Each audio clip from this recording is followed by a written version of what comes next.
Ang malinaw po dito, ibabalik ang budget na bilyones nitong si Sara Duterte, kaya nagkaroon.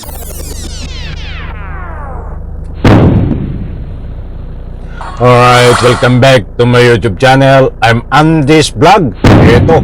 Ito ang matindi.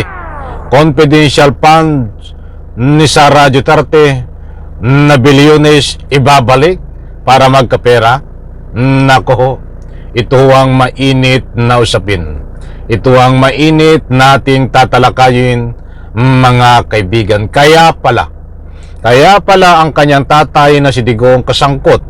Itong isang kongresista na si Ungab ay nagpalabas ng mga dokumento na pike na ang layunin ay magkaroon ng puwang para maibalik ang bilyones na confidential funds nitong kanyang anak ni Digong na si Sara Duterte. Ay aba, ibig sabihin dito sa mga nangyayari na usapin na mainit tungkol sa budget na blanco na papel, nakalakip dito ay 2025 budget ay kasangkot itong si Sara Duterte, ang kanyang ama na si Digong, upang sa ganon gumawa ng taktika, strategy upang pigilan ang budget at nagkaroon ng petisyon diyan sa Supreme Court. Nang layunin nito ay guluhin at magkaroon ng puwang para maibalik itong confidential funds ng kanyang anak na si Sara Duterte. Dahil si Digong ang unang naglabas na winawagayway ang papel na blanco. Ang sabi nga ni Digong, you go to the jail. Kung sino sangkot dito ng pinatatamaan ay itong si President Marcos at iba pang mga kasangkot. Ito po, mga kaibigan, ibabahagi ko po sa inyo ang latest update dito. At nandiyan para sa lubos nyo pong pangunawa, inaanyayahan ko po kayo na patapusin, panoorin ang vlog na ito. At nang sa ganon, lubos po nating maunawa. Nandyan naka-flash sa screen, 2025 budget sinisira para maibalik budget ni BP Sara.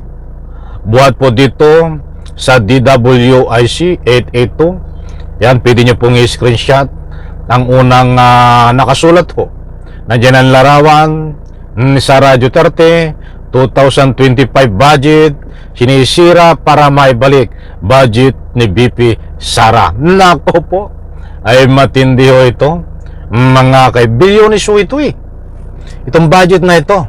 Ibig sabihin yung confidential funds ay babalik, mga kaibigan. Ito, at sa iba pang detalye, ibabahagi ko po sa inyo.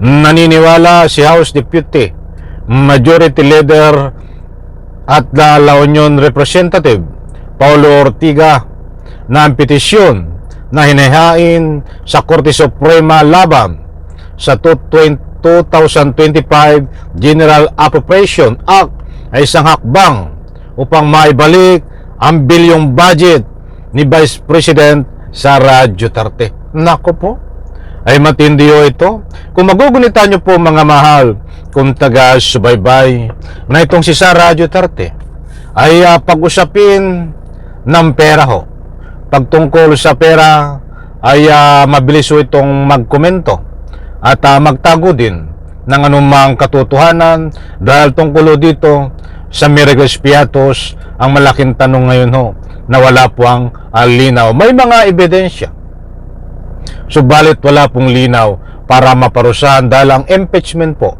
ay nakatingga hanggang ngayon diyan po sa Kongreso. Kung magugunita rin nyo po itong si Attorney Zulaika na nagwala din itong si Sara Duterte na pinipigilan itong kanyang tauhan, Chief of Staff na si Attorney Zulaika na ikulong diyan po sa tunay na kulungan pansamantala.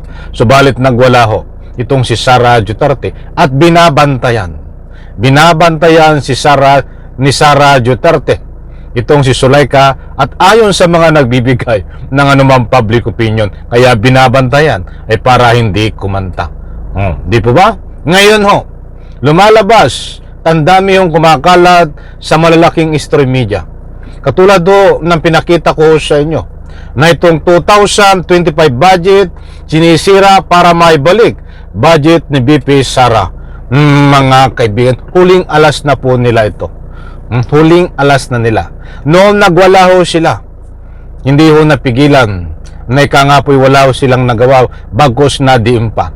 Noong hearing ho, diyan ho sa Kongreso tungkol sa Miracles Piatos na confidential funds.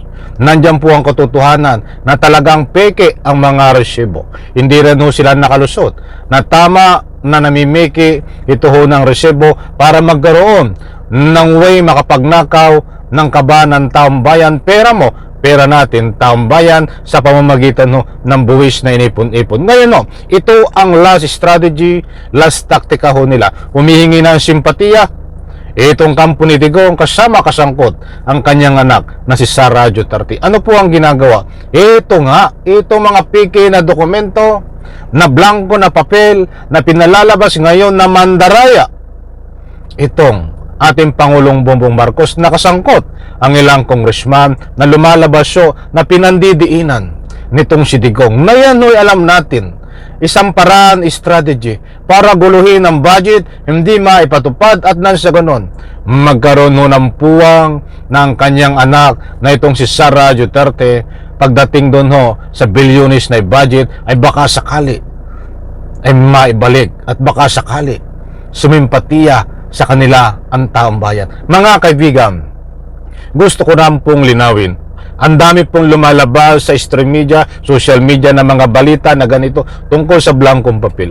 Huwag po tayong maniwala dyan, mga mahal kong taga-subaybay. At yan ay isang strategy, taktika. Maliwanag naman po at nagsalita na ang ating Pangulong Bongbong Marcos na nagkaroon ng pagre-review. Wala siyang pinirmahan na blankong papel. Yan po ang maliwanag. At kung mayroon pong blankong papel na ika nga po ay isang uri ng pandaraya na pinalalabas nitong si Digong at ang kampo ni Digong na sangkot itong si Sara Duterte, iyan po na isang maliwanag na sinisira ang budget taong 2025 para maibalik ang budget ni BP Sara Duterte. Iyan po ang maliwanag. Alalahanin po natin, mga kaibigan, pagdating sa confidential funds.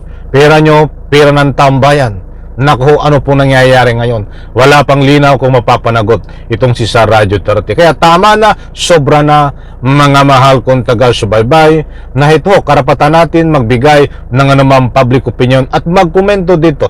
Tama po ba ang galawan nitong ni Digong na ika nga po sa pinakakalat niyang mga peking dokumento na blanco? Naniniwala po ba kayo na itong si Sara Duterte ay malinis at walang kasalanan at hindi nagnanakaw di umano ng kaba ng taong bayan sa pamamagitan ng confidential funds? Muli po, maraming salamat, pagpalain po tayo lahat. Ang malinaw po dito, ibabalik ang budget na bilyones nitong si Sara Duterte.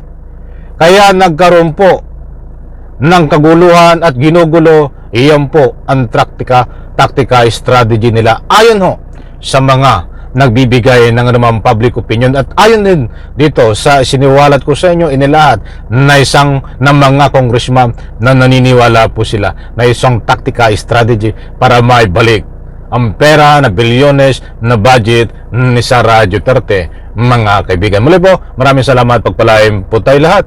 Sabay-sabay po nating i-like ang video na ito. Bye-bye, palakpakan.